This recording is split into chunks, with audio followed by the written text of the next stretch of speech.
Hey guys, we're on episode 9 of Ask Yourself Life Goals, Expectation versus Reality. Ask Yourself is a learning discussion where we seek questions to be more intentional of how we understand ourselves. We are two friends who are trying to make sense of ourselves and the world together. Hi, I'm Nina Guno. I'm a writer who looks for humanity in the news. And I'm Elisha Corpus. I'm a consultant who brings humanity into the workplace. Hey, so we're on episode 9. We're gonna talk about life goals. And what exactly about life goals are we gonna talk about? Yeah, it's not an easy topic, but yeah, I think when it comes to life goals, especially with the pandemic going on, we hear a lot of people who are thinking about their lives and what they've achieved so far, or maybe even the things that they'd still like to do, the things that they planned on doing but suddenly had to stop. And so, because of that, it's so salient in the environment, like on social media or even when you talk to friends. Everyone's just wondering about their lives and what else they'd like to do with it. Yeah, I see so many posts of people either doing throwbacks or Mm. planning ahead, like I'm gonna do this when this is over. I think we are really also thinking about the future, even Mm-hmm. while we're stuck here now. So I think Yeah. there's really no better time also to talk about this. Yeah. What we're also gonna talk about is how life goals set these certain standards of success, of what a successful, Mm. happy human life is. And we're gonna see if that really holds up. Yeah, because there are quote unquote like set expectations when it comes to your life. And these are expectations that if you do follow them, it's like society rewards you for doing that and for following that path because it's something that we as a society we value or we hold it up to a really high pedestal. And so all these expectations either weigh down on us or it makes us think of these standards instead of defining our own. So I think now more than ever, right? It's a good time to think about our own definition of what a life goal is. So other than that, why did we choose this topic? Why? Again, I think going back to the pandemic, it has really shifted priorities. Like for me, always has been a priority to live independently. But then the lockdown happened and I'm living at home with my family 24/7. And now the priorities are totally different. I just want us to be all healthy. And I think Mm, I'm pretty sure other people have been thinking about things differently also. In your yeah. experience, what have you seen? So I like what we said before in the past episodes, I run this workshop. It's called Drafting My Purpose. And it's basically a 4.5 hour virtual workshop where you walk away from it with a drafted purpose statement. And it's so surprising because a lot of people started signing up for it. Like I've ran 3 batches of it so far. And it's not just the young adult category that I thought would sign up. I get people from all ages, like up until 50 plus. And Wow. so, right, this is everyone is starting to think about their lives and their life goals and what they want to do or what impact they'd like to create. Yeah, I think both of us also, we've kind of been non-conformist to the Mm-hmm. usual to the usual expectations or standards of what life goals should be. I mean, I want to acknowledge that we have that privilege to not, Yeah, worry exactly. about financial security. We have safety nets. But even with that said, I think we still face the challenge, and I'm sure other people also face a challenge to keep living a more meaningful life, a more fulfilling life. And for me, that's why we also want to talk about this. Yeah, I think now more than ever, we all have a chance to reflect and to also, I guess, listen to other people's definitions of what they'd like to do with their lives. Because the more we can hear from each other and learn from each other, I think it helps you to also have the courage to define things your own way. Yes. Let's go empowerment. Instead of Community empowerment. yeah, let's go. Okay. I before we get more into our stories of life of how we've gone Mm-hmm. our relationship with life goals, I think let's first kind of be on the same page about what life goals Yeah. exactly are. Okay, so when we were talking about it, it was just really basic. I mean, these are milestones, success indicators. Usually, they are attached to a certain age that Mm-hmm. you're expected to achieve it by this certain time in your life.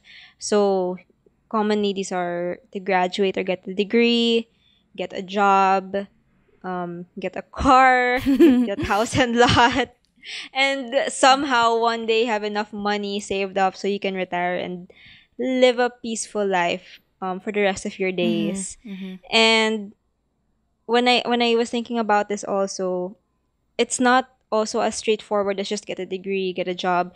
There are certain degrees, there are certain jobs that also get rewarded more than others. And if you don't get those, it life might be harder for you also. Yeah.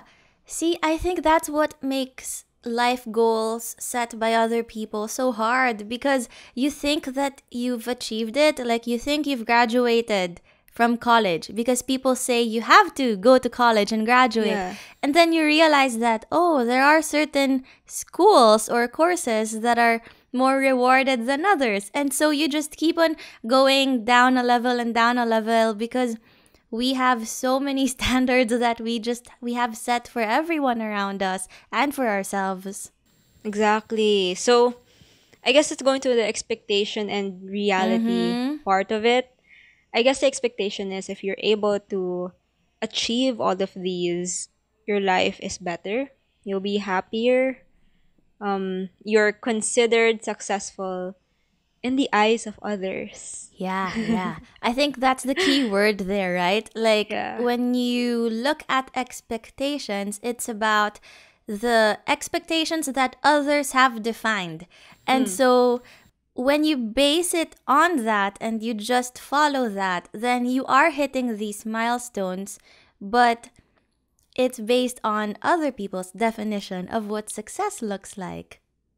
Right. And in the end, the reality is if you're going to go about it that way, these goals end up becoming a chase. Mm-hmm. Like you keep chasing these goals. You keep worrying about what others think, how they're doing better than you, how you're doing better than others. And you just end up in this kind of circle of comparing, and actually never really being happy wherever you are. Yeah. That's what So, makes it hard, right? When mm-hmm, in reality, we all have our own situations and our own contexts and our own timing, even. And so, trying to hit a milestone at the time that people say you have to hit the milestone, then you just end up adjusting your timeline or your timing to fit whatever that target is. And that basically just goes down until like your whole life. Because, right, if you adjust your timing in one thing, then it affects the timing for the next thing and the next and the next. yes, so it's a never-ending chase. Mm-hmm. And so, what's the alternative to this though? What do we want to try to do? Yeah, I think there's something there about intentionality, right? Mm, Because milestones, they give us certainty. When we mm, know what goal we should hit at a certain stage of life, then it kind of gives us a path that we can be sure of.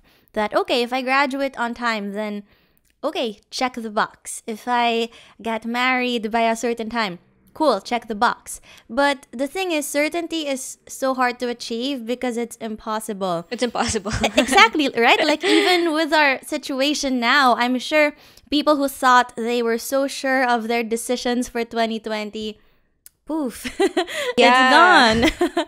So, it's so impossible to chase after that certainty. Instead, I think we can shift our mindsets to intentionality, which is more around being deliberate in the things that we do. It doesn't mean you're sure of everything that you're Mhm. doing.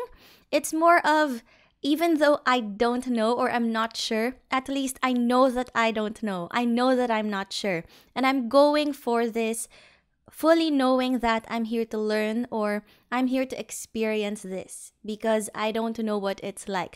And I think that's just the key difference there. You're not drifting and lost if you're not sure, but it's more of, you know where you are, you know your reality, and you know why you are doing the things you are doing.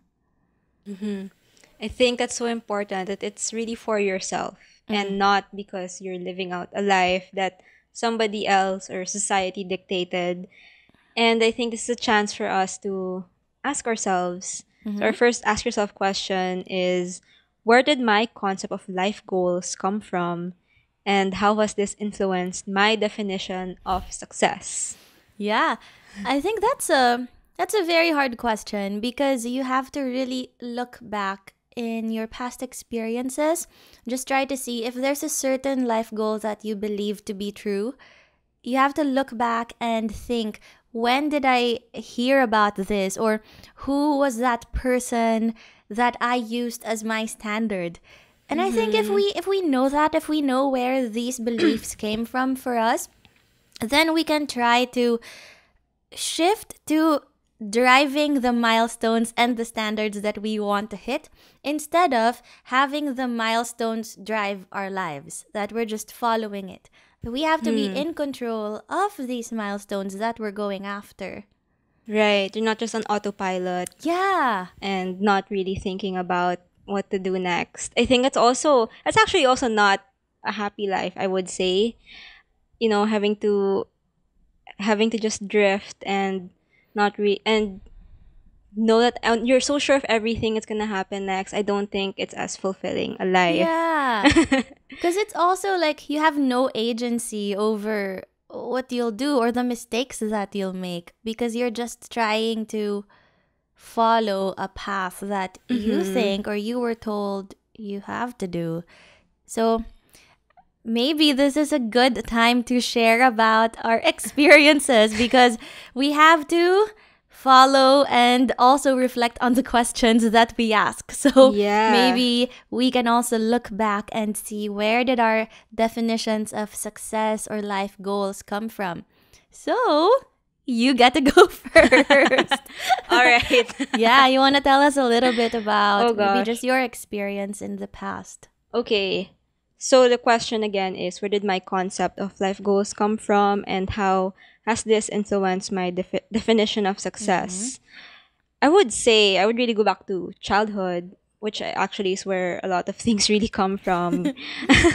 And there's really no one else, I think, that has influenced my definition of life goals more than my parents. Oh. And what's funny is that they had different versions of success. I mean, they're both professionals. So my dad's a lawyer, my mom's a doctor. So when it came to career, they were both kind of straightforward about their path in life. Mm-hmm. But in how to achieve that, it was quite different. So my dad, he would say over and over that you'd have to focus on financial security. And it wasn't just that. He wouldn't force us naman, but he would suggest, like, for me to go to, if I go to college, I should take up accounting and economics because especially accounting is like a lucrative Yeah, these are high industry. status. Yeah. Yeah. Like nobody can live without an accountant. Mm-hmm. Nobody. Like even That is both my parents true. cannot.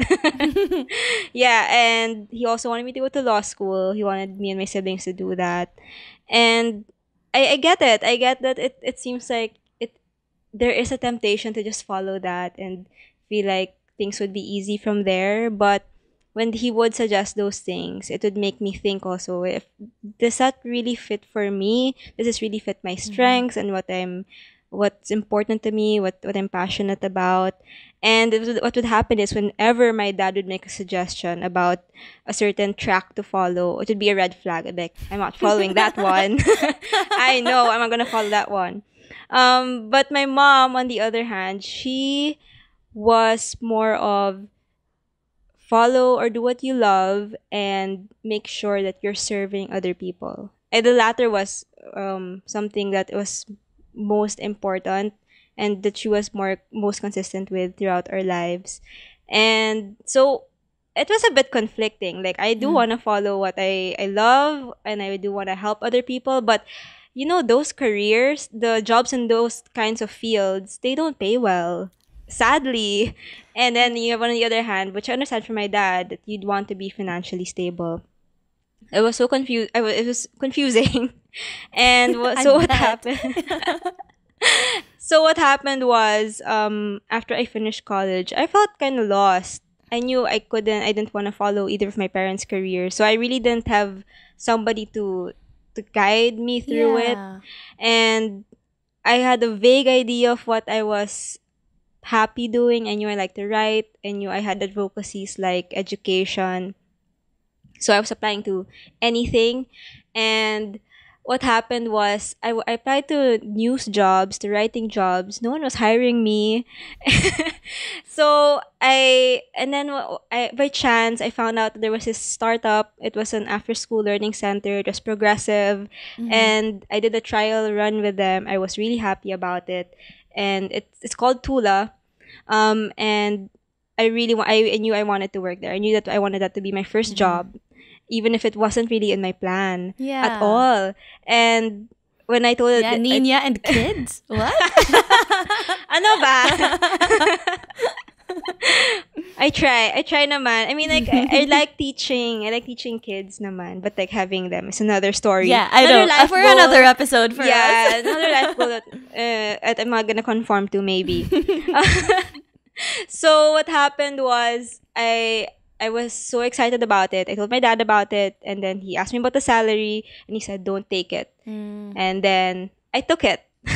So he said not to. I'm gonna do it, and I've been really happy about that decision. But it doesn't mean, like, even if I've been happy with the choices I've made, it doesn't mean that I never felt insecure. Actually, I Right. felt super insecure these 5 years of working because I had three different jobs. So after that, I worked for government. I did communications there, and again, it was something that I was interested in because it was education. It was also like development work, which I want to contribute to. But it also wasn't the job for me. And then I ended up in eventually after those years in education, ended up in the news finally, Mm-hmm. where Mm-hmm. I was trying to go to in the first place.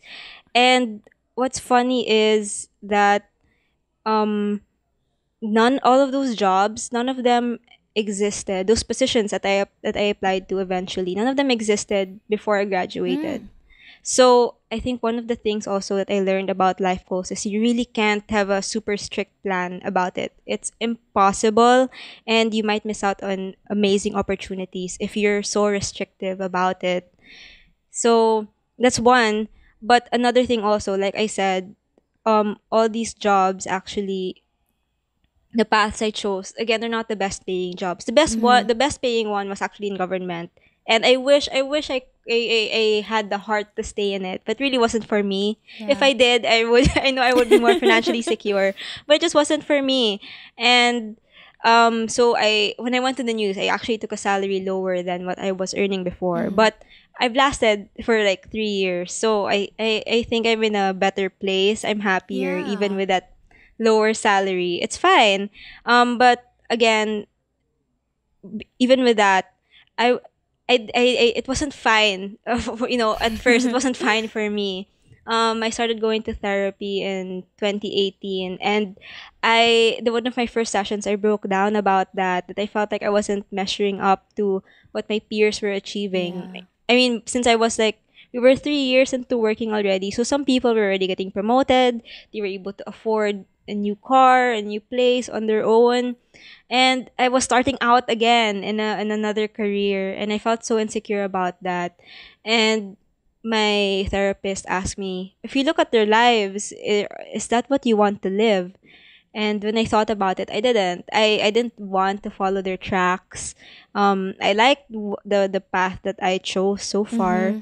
So it was also making peace with that. And now, until now, there's still that life goal of being financially independent, obviously. But especially with the pandemic, it's really shifted priorities. So I'm appreciating now just having life at home, just having a job at Yeah. all. Mm, It's I just true. like we took that I took that for granted. I think we took that for granted that you have a job. But having, yeah, this pandemic again has made me thankful for that. And um now I'm just taking the chance to save money since I'm at home. So that's one step to financial independence. We can all do something about it. So in all of this, another lesson I think I learned was just making do with what you have. Yeah. You're not, instead of chasing and being so worried about what you don't have, there's actually a lot working out for Mm-hmm. you. That's Yeah. true. What I'm hearing from your story is like you really had to chart your own path. Like even with your parents, you didn't have a model of what it looks like to, do something different that's out of the box because they Yeah. chose careers that, of course, these are very, very hard careers also, but these are careers that society already appreciates and likes. Like if you tell anyone I'm a lawyer or I'm a doctor, I'm everyone an loves you, engineer. right? And Yeah. says you're smart. But if you tell them I'm a writer, they're like, oh, for what? Yeah. Yeah. Oh my god. So, That tone of voice. I right? know. Right? So I think what I'm hearing is you really had to chart your own path and make peace with that, or at least, try to make peace with that. I guess I wonder, like, how did you deal with those things? Like, when you start comparing yourself with people, how do you deal with that? Oh my gosh. I think it's like inevitable that you're gonna be insecure or jealous. But again, I would say, the stories on social media, I think especially social media would affect Mm, how I would view myself also. They're not the full story. So, for example, like I have good friends who I would consider are successful because they were able to study abroad and work abroad, or they are able to buy their own place. And then when you talk to them about, what they're going through and the realities of it, then you're like, oh, okay, that was tough. I'm good where I am. it's like, whew, safe. Yeah. Like I have a friend, I have a really great friend. She's in Canada now and she just bought her own car. And I was like, wow, congrats. And she was like, it's a really crappy car. So, yeah, it's a just burst that bubble and realize that it's probably not the full story. True. we're all figuring it out as we go along. Exactly. Yeah. For you, Liz, you've had such a different story also. Mm-hmm. Let tell us about it. I love how you started that with the importance of stories because I think that's something I kind of struggled with. Like every time people would ask, what are your goals? What are your work goals or life goals? I feel like there are set stories or narratives that we all have. And I don't want to be a part of that set narrative. I feel like I have a different life and a unique life that I've lived and it's so hard to explain. So especially to people who don't know me that well, I just struggle so much explaining about my life and why I do the things I do. So it really started with I look back at my experience of like my first job abroad, how I left that first job and how I'm here now. It really took me a while to tell my own story and to own it and to be okay with that I have a different narrative that maybe other people don't understand. Mm. Yeah, okay, where to start? Yeah, So tell us. well, as I've mentioned in other episodes in the past, my first job was in the US. So I was working in Microsoft in their headquarters. So I was living in Seattle, Washington. And it was the kind of job that if I could have a perfect job, I think that would have been it because I loved everything about it. Like it provided me with more than the basics. I had an apartment of my own, no roommate in downtown Seattle.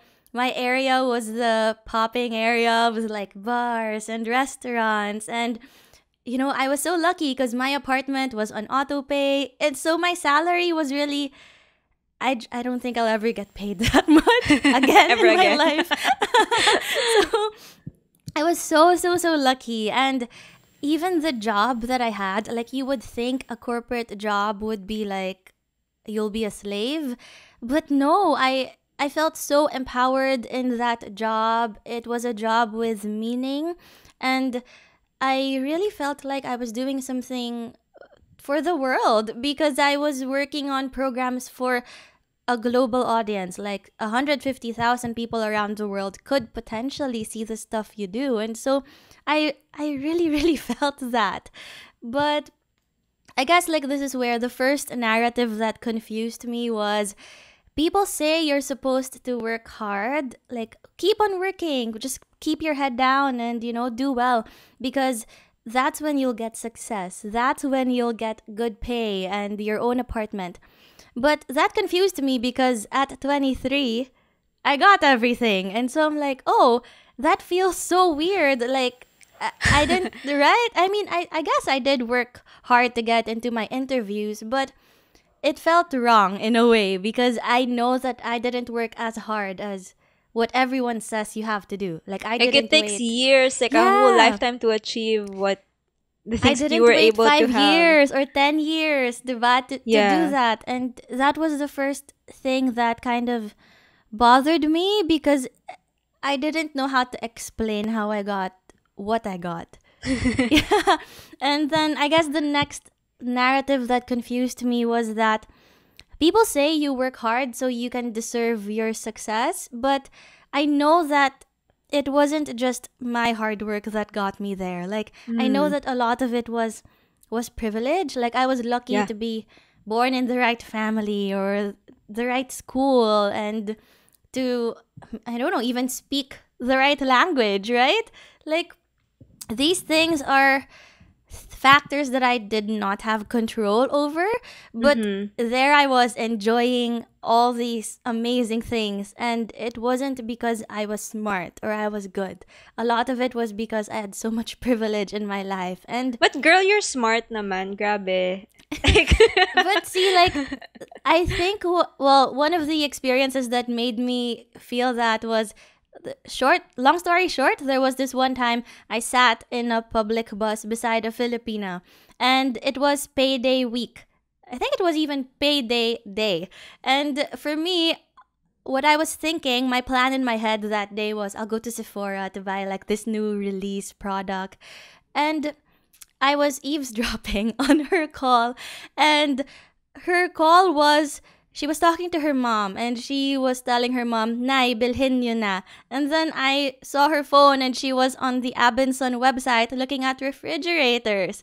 And so that made me realize, like, you know what? This girl is not like less smart than me or less hardworking than mm-hmm. me, but what did I do to be the one who's just like, oh, I'm gonna go to Sephora and buy what I want? You know what I mean? Like she deserves that too. And I think Yeah. that's the other thing that I felt was so hard to explain. Like, why am I enjoying what I'm enjoying? It's not fair. And I think the third like narrative that kind of confused me and got me thinking was people say you leave corporate jobs because they don't have meaning. And for me, I left my corporate job not because there was no meaning in it. Like, I left my corporate job because I knew that if I went home, I could share the things that I learned about and I knew. And I felt that pull to Mm-hmm. be able to go home, especially after like that incident on the bus that made me realize like people talk to you about privilege and you think you know, and then you come across a situation like that and you're like, oh, I don't know anything about my privilege. And so Mm. I decided to come home to late 2018, and I think that was the hardest thing to explain because people are like, why? Why did you leave? Did you hate your job? Like, was it a bad company? Was it a bad team? And I'm like, no, not at all. Like, it was the perfect company, the perfect team, the perfect job. But I think the kind of meaning that I got from that job, I was looking for a different kind of meaning. And Mm. so I went home, and now I'm not employed. I have my own business, I have my own consulting practice, and I'm not earning like even one fourth of what I would earn. But that said, Elijah, like what are your life goals now, or what how did it change how you would your goals in life? Yeah. I mean, I think for me it was more of, because I was so lucky to already get the things that people say should be your goals, it really made me think about what impact do I want to create? Like, if I'm Mm. so lucky with everything that I'm enjoying, what do I want to do to be able to also, so other people can experience that too? Like, I had such a great experience in a company, but why are so many employees in the Philippines complaining about lack of meaning or autonomy? Like, it's not fair. They should also experience how amazing it is to be in a company with inclusive practices, or like that believes in growth mindset.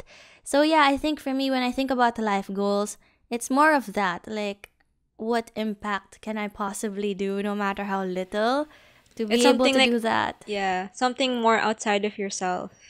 Mm-hmm. Yeah. Yeah, I like to think so, but I mean, again, this is something that, right, when it comes to life goals, it's about defining it on your own way, and figuring it out as you get different or new information from the world around you. And I think that's where the intentionality comes in. So before all of this, I didn't want people to think that I was just drifting along and trying, experimenting, trying things out. Because for me, no, I made decisions. I made intentional decisions. Mm-hmm. And I really thought about it when I came home. I didn't just come home because I was sad, or like, I love you, friends. I miss all of you, but I didn't come home just for that. You know what I mean? Ouch. Just kidding. Okay. So Go. I think it was, what bothered me was when I came home, a lot of people, especially like relatives who haven't seen you in a while, they would say, "Ang nalungkot kasi siya, kaya bumalik." And so for Yeah. me, I'm like, no, I made the decision to do this. I Life did not just drift me off because blank happened. So yeah, I think going back to intentionality, it's really owning your story, being able to say that this is me, these are the decisions I made, and if other people don't understand it, it's unfortunate, but that's why you keep on going. You keep on telling your Yes. story. Yeah. And maybe you don't even have to tell them your story. Oh, It, that's true. I still have to learn how to accept that not everyone will understand. I especially with relatives. Oh my gosh, in those reunions or Christmas parties, and you just have a short amount of time and want to explain things quickly. Mm, But I think a part of it is also making peace with the fact that you just can't please everyone, and that's what's most true. important is yourself. It's easy to say now, but honestly, this is like how many therapy sessions I know how and many still bottles of struggling. wine. Yeah, and how many rants with friends and on and on. So, now what? So now that we've talked about our own experiences with life goals, I think we'd also want the way that we went about it to help other people, maybe who are Mm-hmm. also confused and who also haven't charted that very clear path. And even for those who are charting that path, the typical path, I'm sure you still question about Yeah. what if you're supposed to be where you are, or you're supposed to be. For me, one thing that I can share is that comparing really will not go away. It for better or worse, there are people that you will tend to have benchmarks towards. I mean, it's Mm-hmm. good, right? So you'd know, oh, I want to achieve that kind of career, or I want to, for me in journalism, like, oh, I want to do that kind of story and, be able to interview these kinds of people because this person that I admire is able to do it. And then it's so frustrating also when I see like, oh, how are they able to do that? And um, when you are comparing, I guess one thing that you can do is reflect on it instead of just dwelling in that Yeah. comparing and self-loathing. So one question we have here: ask yourself, what positive difference will this goal bring Mm-hmm. me? Exactly. So look at that goal and then think about, what is a positive difference on me? What can Yeah, you say about that? right? Because if you are going to compare yourself with someone, then might as well make it worth your time, right? Yeah. Just don't make it something that will just make you feel bad. Like just make it an intentional comparison by Yeah. yeah, by looking at why am I comparing myself with this person, or what is it about this person's situation that is so interesting to me, or that is calling me and making me kind of jealous about that. Yeah, and the question that we just asked, so the what positive difference will this goal bring for me? This is actually one of the biggest questions that we use in coaching. So, Ooh. yeah, when it comes to coaching, it's very important before getting into like the actionable steps. It's very important to ask people this question because it helps them to think about, why do I value this so much? Like, what is it about XYZ that is so important for me that I'm here in a coaching session crying about it? And so Hmm. it's reflecting on that question that will make you see, maybe it's not as big of a difference as I thought it would be. Or maybe it is. And then you can be even more motivated to go after it. Yeah, that's true. Then you can maybe make plans on how you'll go about it. That's true. So speaking of that, so what, I guess, if you do know your life goals, what can you do to work towards them? What Yeah. advice can you give about that? I think it's always about thinking of the next small step, right? Because sometimes when we think of life goals, it's so like 5 years down the line or 3 years down the line. And if there's anything this pandemic proves, you can't plan for 1 year ahead. And Yeah. so just thinking about what is the realistic next small step that I can do so I can get to that life goal, I think that's already doing a lot. And yeah, we should celebrate those small wins as much as we can. I think another thing is about being aware of our emotions. If there's something that we find like, oh, I'm so sad about this, or I'm so happy about this, I'm so annoyed about this. These are signals that we can go after, and then we can reflect on more. Like, why am I feeling this way? Or what is it about this situation that's making me, feel these strong emotions? Mm-hmm. So with that, being in tune with our emotions and being more self-aware, we want to have another question here. So ask yourself, am I doing this because I enjoy it or because I'm expected to do it? Mm-hmm. It's Yes. harder than we think to answer that question, right? You have to Yeah. be honest with yourself, really. Again, more self-reflection. Maybe talk to friends also about it. That's really helpful. I mean, like True. that's how we've done even before ask yourself. That's how our conversations have been about Yeah. talking about our own experiences and then seeing like, oh, okay, that journey and it's different. It's okay. Yeah, because your friends can notice the way you talk about, certain things that you experience in your career. They see which ones maybe you light up when you talk about it, or which ones are Mm, just like, meh, it's okay. yeah. So to wrap up, we have three Mm-hmm. questions. The first one is, where did my concept of life goals come from? How has this influenced my definition of success? And then our next question is, what positive difference will this goal bring me? And the third is, am I doing this because I enjoy it or because I'm expected to do it? Yeah. I mean, I think for me, this whole episode is really just about looking at your definitions of life goals and trying as hard as you can to clarify what that definition is. And also asking yourself the hard question of, where did this come from? Do I really like this, or is this something that I picked up from somewhere? In our episode today, we did not share any huge concepts, nothing like hugely scientific or anything like that. But sometimes that's what a life goal is. You don't have to rely on articles about CEOs or successful people to know what will make you satisfied and to know what kind of impact you'd like to create and contribute to the world. Yes.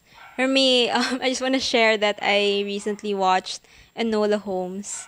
So it's Oh, about like the younger sister of yeah, Sherlock. Sherlock Holmes, and it's she's really not your typical girl, especially for that time. She was really nonconformist, and a large part of that was because of her mom. And one of the messages of her mom was, paint your own picture, Enola. So by that, she was saying, don't, because she would tend to copy. And then she said, paint your own picture. And I've actually gotten into painting during the lockdown. And I would copy other tutorials, to learn. But I'd have the most fun when I tried to make my own drawing and then paint in it, and it's honestly ugly. It's not as nice. I'm not gonna post it on Instagram, but it was more fun. So I think, um when you choose your own path, there are gonna be challenges. It's not gonna be smooth and straightforward, but I think there's just more inner rewards when you do that. Yeah. Yes. So, lots of heavy things that we talked about in episode 9, but hopefully, this is the kind of heavy that will make you more motivated to reflect versus the kind that paralyzes you. I think when I think about these kinds of topics like purpose or life goals, I like to think that people should leave the talk or the workshop or whatever that is with not just a good feeling, but also like this feeling at the pit of your stomach that makes you want to, like, let's go and do something. Let's think about this some more. So hopefully that's what we were able to do in our time together. Thank you so much for taking the time to learn with us and for asking yourself the hard stuff. Bye. Bye.